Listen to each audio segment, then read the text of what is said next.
on the first paragraph of Pirkei Avot, the Mishnah 6. And it says like this. Yehoshua ben Parachia v'nitai ha'arveli kiblu mehem. So we're on this next generation of Zugot. Yehoshua ben Parachia omer, aseh lecha rav, ukne lecha chaver, mehevei dan et kol adam l'kav zchut. Right? Yehoshua ben Parachia would say, make for yourself a rabbi, and acquire for yourself a friend, and judge every person favorably. So I want to focus specifically on aseh lecha rav. Says Rashi, don't teach yourself from svara, from reasoning. This is what I think. This is what's reasonable to say. Rather, learn from a rabbi and from a shmua. I believe what that means is from the Masorah. What does the rabbi have to say about how we learn these psukim, or this mishnah, or this teaching? Now that sounds like okay. So like learn from a rabbi. What's that? I mean that's nice. I mean sound fairly intuitive. But there's something very particular here that needs to be spoken about, and that's alluded to, or at least perhaps directly confronted, by what my Rosh Yeshiva, Rabbi Gershenfeld, taught us in Yeshiva. I did not hear this personally. I actually got one of my friend's notes, but he makes a point of this, and it's a powerful point. Specifically in this week's Parsha, actually, in the very second pasuk. Now let's take a look. So the first pasuk says, Ve'ele toldot Yitzchak ben Avraham, Avraham holided Yitzchak. Right? That sounds a bit redundant, but we're not going to go there in terms of what it teaches us. So Yitzchak was 40 years old when he took Rivka. Bat Betuel, right, when he married Rivka. Bat Betuel ha'arami mipadan aram achod lavan ha'arami lo leisha. But particularly we want to focus in on Yitzchak ben 40 shana bekachtot Rivka.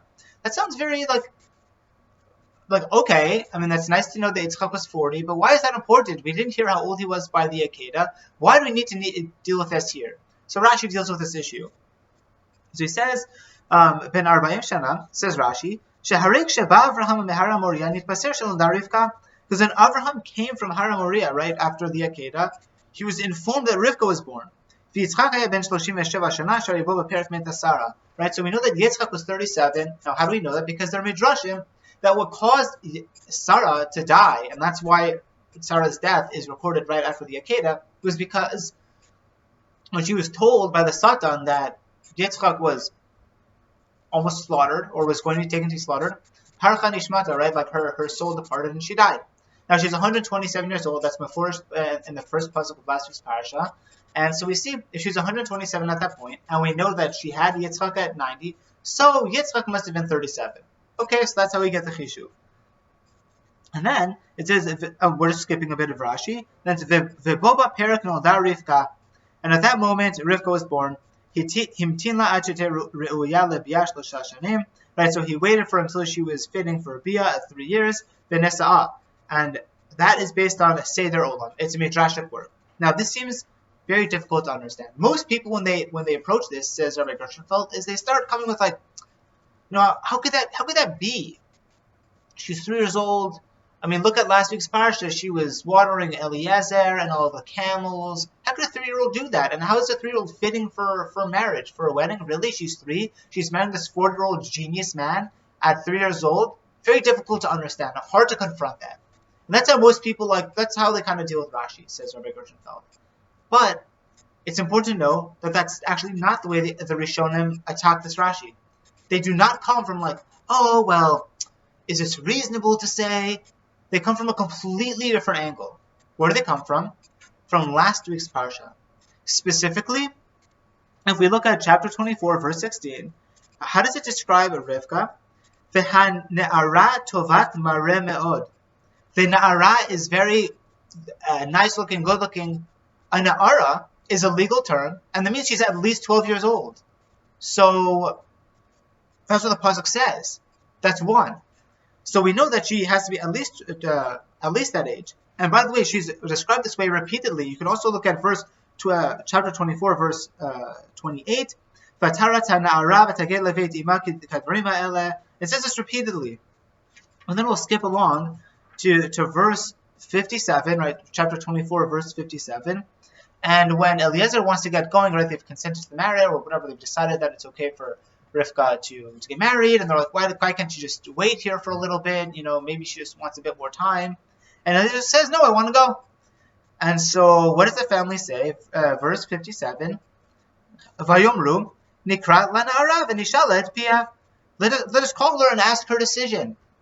So from here we see that her consent is required, and in fact, that's exactly what Rashi says. V'nishalat pia, says Rashi, mikan she'en mesi'ina te'isha ela midata. From here we see that you can't marry a girl off without her consent.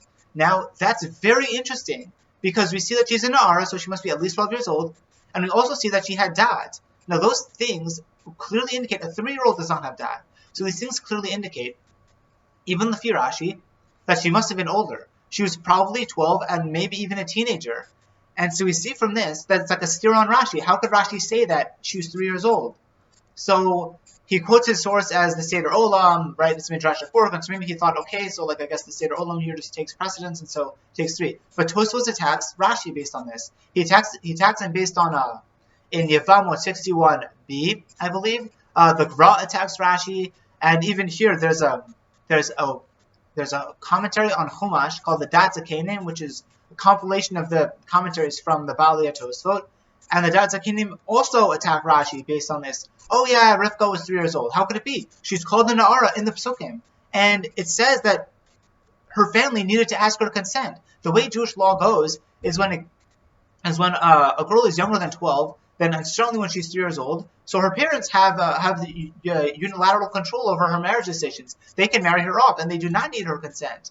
And so we see that if she's really 3, why is her family calling her to ask her consent? That's not consistent.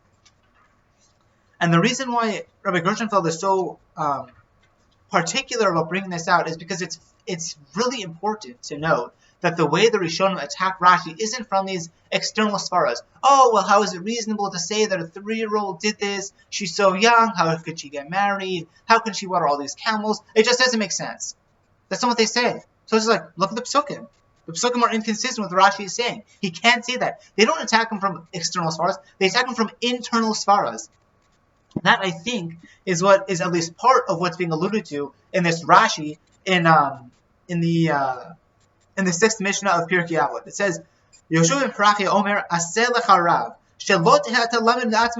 Don't start thinking, oh, well, this is reasonable to me, this is what makes sense to me. No. Elamina Rav, Umina Shmua. Listen to a rabbi, listen to like how the Masorah works. Because once you tap into that, you start to take the Pasuk more seriously. A Pasuk is a Pasuk, and therefore needs to be taken seriously. That's the way he learns.